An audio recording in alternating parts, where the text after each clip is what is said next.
as a coach, how do you get the lid to come off? It felt like there were looks today that just rimmed out or. We've obviously spent a lot of time this week on offense. A lot. We did. Well, we got into the lab. We broke things down.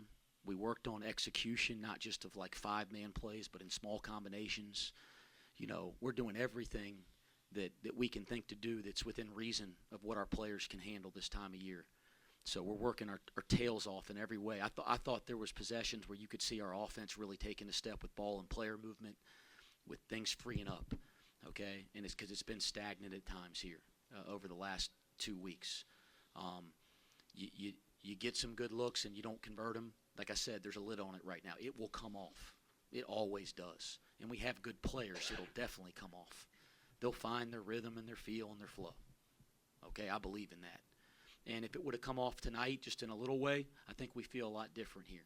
So we're not going to let things like this that happen over the course of a season define us or make us stop believing in what we're doing. But the answer, how can you continue to get the lid off, is keep working at the stuff you can control. And you can control your approach, you can control your belief, and you can control the work you do. And we're going to buckle into the work. We're not going to pout, put our head down. We're going to buckle into the work. I'll say this too. Guys, these are the best leagues in the country. The best leagues in the country. Teams have won national championships and gone through bad stretches in these leagues in the same season. Go look at it. Everybody goes through bad stretches in these leagues. Everybody. All right? It's part of the deal. You want to play at this level, it comes with it sometimes. We got to respond to it, and I believe my team will. You have a couple starters that are having rough stretches, as you mentioned.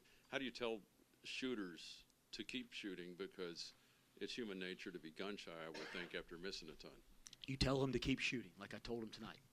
Keep shooting the ball. We believe in our guys. Take shots that are the kind of shots you shoot. Keep shooting the ball. Kind of going off Chad's question, but more from the mental side of shooting. How do you go about getting that confidence back and inspiring your guys and just trying to remind them that they're in this? Yeah, I got no like trick here. Like there's no tricks. If there was a trick, I'd have pulled that trick out of the hat the three games ago. Okay, you just get back to work. You stay together. You make sure that the things that define your identity, right, that you stay true to those. You continue to work with the only people that matter right now are the people in our locker room. You stay connected with those people, and then you work at the things that you can control. And there's a lot of stuff that we need to work on right now. And again, better shots tonight, I thought, than the last 2 games over the course of 40 minutes. It'll come off. And then we got rid of some of the poor. We got to generate some more easy baskets. It'll come off. I'm not going to sit up here and blame my players. I'm not going to say we all got to get better, every single one of us, and we will. Bench rotation changed up a little bit. What did you think about C.J. Frederick, Josh Reed, and then Arrington Page making a bigger impact tonight? Yeah, listen, Connor Hickman has been dealing with a foot injury. He's a shell of himself. He knows that. He's barely practiced. I mean, he's walking around in the boot, his foot's stiff, and he's just trying to play in games. And him and I had a conversation. He knows it. I know it. He's just not himself. We got to get him back to being healthy and being himself. And he can really help this team. He's a great offensive player, a great offensive weapon. We need him to help this team.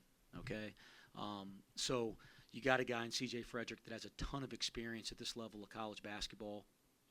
It felt like, there's going to be a time this year he's going to matter a lot. It was good to get some meaningful minutes out of him, even though he didn't make a shot.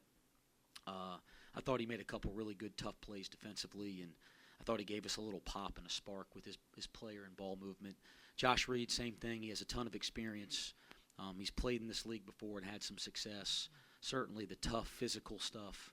He's a guy that does that at a high level for us, and I thought he did a nice job in his minutes tonight. Coach, you mentioned in your opening statement about being able to prove people wrong is a good thing. In the last few minutes of the game, the boos were loud. When you go back into the locker room and you talk to your guys about the same guys who normally cheer for them, the same fans that cheer for them, booing them, how do you help or deal with that with a group of young men? Yeah, we're humans. We hear it. I mean, we're human beings. I signed up for this, so I'm never going to be the guy that stands up here and complains about fanfare. Like I love our fans. I love the support that we have here. don't want. I understand if they're frustrated because we haven't played well for 2 weeks. But as I said, people that stick with us and keep fighting for us, thank you. And the people that don't, thank you, because we'll prove you wrong. And that's what I told the team in the locker room. Dylan, as someone who's kind of been through the grind of the Big 12 multiple years, played at a high level, what do you personally do to try to help get this team back on track? I mean, I think it's just all the little things and continue to stay together. Like I kind of told the team, the other day, like we had, I think it's 16 games left in conference. Like I don't even know if we've played that many games so far. Like there's still a lot of season left. And I think we just got to continue to stay together, continue to work hard every day in practice, and then translate. Bring what we do in practice to the game, all the little details that we work on and go hard in. I mean, there's so much basketball left. And we trust the coaches. We trust each other. We know, shots are going to start to fall. When it does, everything's going to open up for us. And I just think if we just got to continue to lock in, continue to stay focused on the details, continue to stay together. I mean, that's the biggest thing. It's all about the 15 other guys in that locker room and all the coaches. That's all it's about. That's all that matters. So continue to stick together, stay together. And, I mean, there's a lot of basketball left. We just got to keep fighting. And we're going to respond. I know it. Dylan, obviously Wes has a lot of confidence in you and the team. When you're going through what you're going through like today, how hard is it to go through that and maintain the belief that it will get better? I think it's just trusting the work that we put in, trusting the work that every day, it doesn't matter if it's individual workouts, practice. I mean, just trusting the work that we put in every day. I think that's the biggest key. We work. I mean, that's what we're all about. So now it's just about responding, continuing to stay in the gym and continue to work. Don't let it bring our confidence down if shots aren't falling. And I mean, just trusting our work and go on the court, play free, play with confidence. I think that's the biggest thing, and eventually it will get there, and shots will start falling for us. Dylan, how'd you feel like you responded coming off of the 0-point outing against Baylor? I mean, the 0 points didn't bother me. It was more of I didn't rebound the ball too well against Baylor. I think that's the one thing that kind of bothered me the most. So I think it just starts off with the intensity, just coming out, playing hard, not really overthinking the game, and just letting the game come to me. And, so I wouldn't even say does not scoring bother me. It was more of, not rebounding the ball. That's something I want my identity to be is rebounding. So not rebounding the ball as well as I needed to, that's something I was kind of frustrated with myself a little bit about. In the back, yeah. Anything specific either of you can ask specifically from the fans going forward with the Big 12 slate ahead? Yeah, we need you. Need you. You were great. I thought the energy in that building was great tonight. It was great against Arizona. We need a lot of support. Again,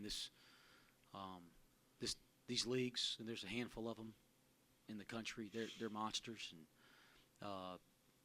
we've gone through a rough stretch. But we need people not to give up on us. As Dylan said, there's a ton of basketball left, and our team's going to get in the right spot. But we need as much help as we get. I thought we had that in there tonight. Last year, Jizzle came off the bench. Day started. Do you entertain any changes there, or is that more of a problem than it's worth? I don't think that.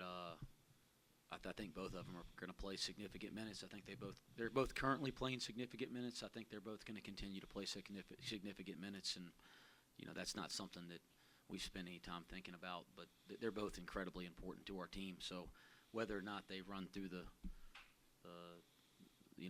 little tunnel that the guys make when their name's called, that's irrelevant to me. We're just going to try to find the right combinations, and those guys are going to be a part of those combinations. That's inevitable.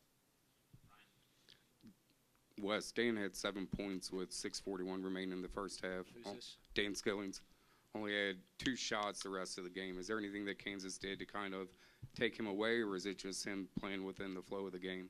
Yeah, I mean, like I said, everything's on the table for us offensively, and he's a guy we got a lot of guys that are, not in their offensive rhythm, and a number of guys at the same time here over 2 weeks, which has been tough. Dan's not been one of those guys. He's generally a guy that you don't have to call a lot of specific plays for because he just kind of finds shots and finds opportunities. We didn't have that in the second half. It'll probably be something we look at on the tape.